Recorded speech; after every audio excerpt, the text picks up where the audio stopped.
Donc double enjeu, des enjeux techniques qui sont d'une importance telle que nous n'en avons pas vu depuis des décennies, ce qui est en train de se passer sur le plan du climat et d'autres sujets. Et puis un enjeu de société que la France a connu, la France a évolué alors que d'autres pays voisins l'ont fait, mais avant nous et autrement. Le podcast, le rendez-vous expert du Crédit Agricole.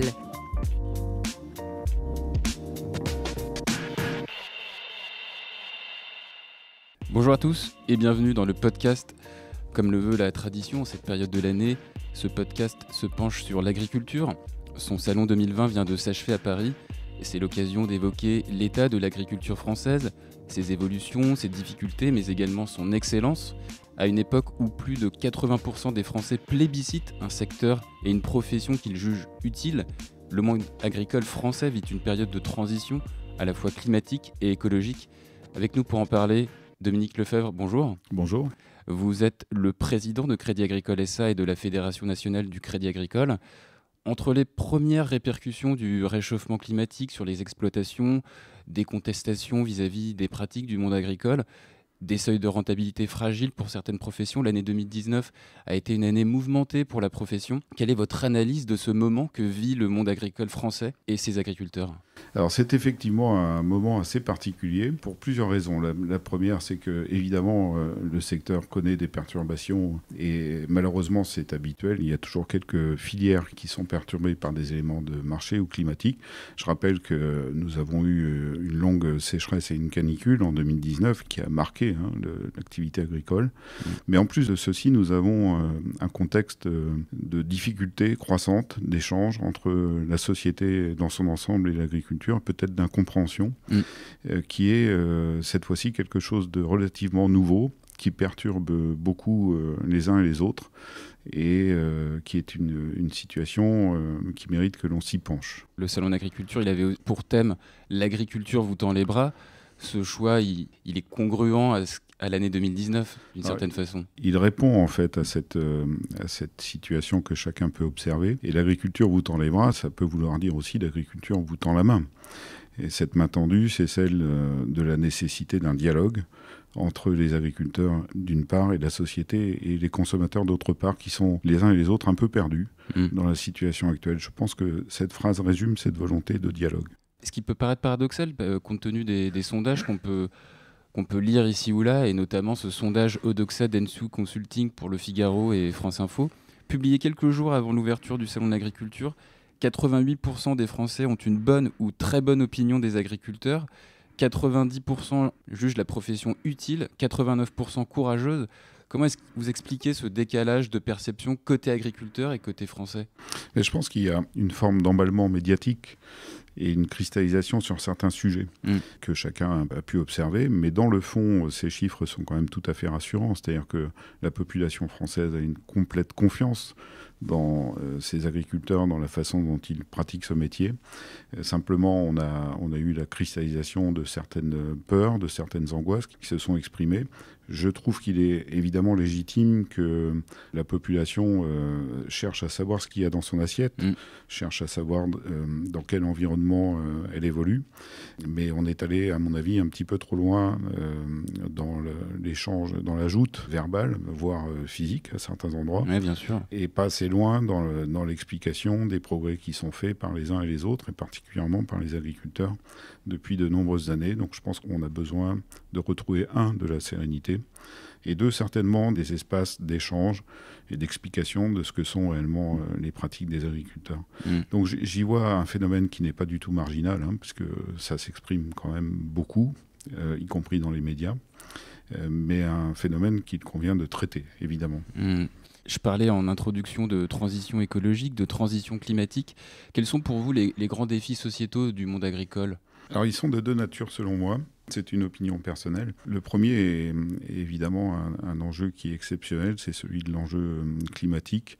J'y ajoute peut-être aussi des questions liées à la perte de biodiversité qui sont finalement dommageables et préjudiciables pour tout le monde. Les agriculteurs sont évidemment en première ligne sur ces sujets parce qu'ils subissent les conséquences de ces difficultés. J'ajoute un deuxième point qui est celui de l'explication de ce que font les agriculteurs, de leur lien à la société. Et je pense qu'en fait, en une vingtaine d'années, s'est opéré un changement relativement silencieux, mais tout à fait significatif, qui est celui du lien de la société française à son agriculture. Il y a une vingtaine ou une trentaine d'années, chacun avait un aïeul qui avait exercé dans ce milieu ou connaissait quelqu'un qui exerçait dans ce milieu.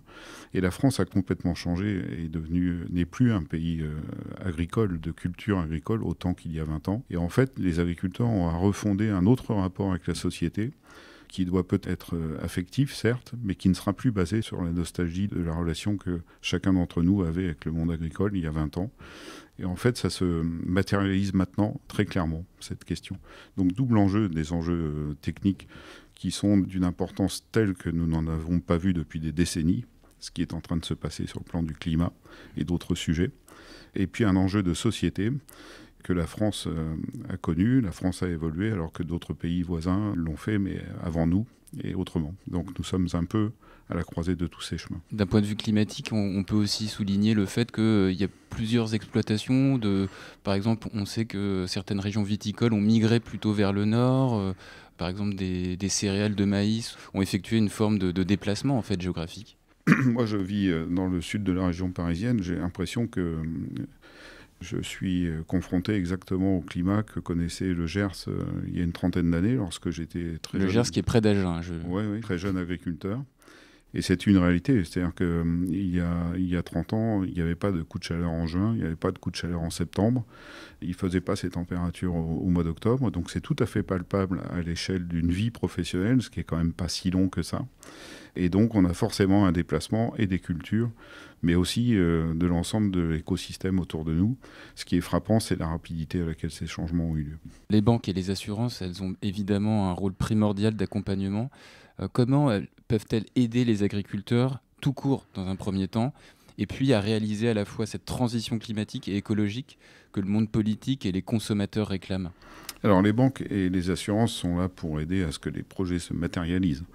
Et donc le fait de faire un crédit, c'est rendre possible un projet en avance avant d'avoir les fonds pour le réaliser complètement. Donc c'est un levier qui paraît complètement banal et anodin parce que le crédit est banalisé, mais en fait ça ne l'est pas du tout. C'est rendre possible des projets comme on rend possible l'achat d'une maison ou un projet de vie pour un couple. Donc les projets professionnels font partie de ça et les assurances permettent évidemment de réduire les aléas autour de la réalisation de ce projet, et ces deux points sont tout à fait essentiels. Donc c'est le premier rôle et le rôle essentiel des banques et des assurances, c'est de permettre et de réduire les aléas, permettre les projets, réduire les aléas. Les transitions que vous évoquez sont pour une part des transitions qui se présentent aux agriculteurs comme des défis, mais sur lesquels nous n'avons pas tous la même perception. Moi, ce que je voudrais souligner, c'est qu'il ne faut pas croire qu'il y avait un avant dans l'agriculture qui était complètement stable, et puis que d'un seul coup, on doit tourner le dos à tout ça et puis faire autre chose. En réalité, l'agriculture est habituée des révolutions silencieuses depuis très longtemps, et il y a plein de chiffres qui le montrent. C'est une profession qui a toujours été tournée vers l'innovation, qui a toujours évolué. Les défis que la société lui pose sont des défis à relever. Je pense, pour simplifier finalement l'équation, qu'à un moment donné, les agriculteurs sont en face d'un marché qui doivent répondre aux attentes de ce marché. Et nous sommes là, nous les banquiers et les assureurs, pour les accompagner dans cette démarche, pour s'adapter à ce nouveau paradigme. J'ajoute que nous allons le faire résolument, parce que les agriculteurs en ont besoin. Et comme ils vont de l'avant, nous allons évidemment les accompagner. Quelques chiffres avant d'aller plus loin avec vous sur l'accompagnement des agriculteurs français. Selon le journal Le Figaro, le revenu moyen d'un agriculteur s'élève à 1 250 € par mois. 30% des paysans n'ont pas dégagé de revenus en 2017.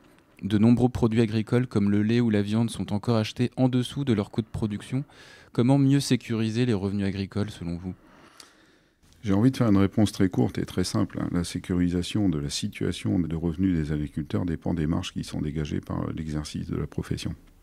Et donc on ne peut pas imaginer sécuriser des revenus si, dans des périodes trop longues, les prix de vente sont inférieurs au coût de production. Une fois qu'on a dit ça, ça veut dire que nous devons nous organiser pour être compétitifs, quelles que soient les filières, et l'être dans la durée.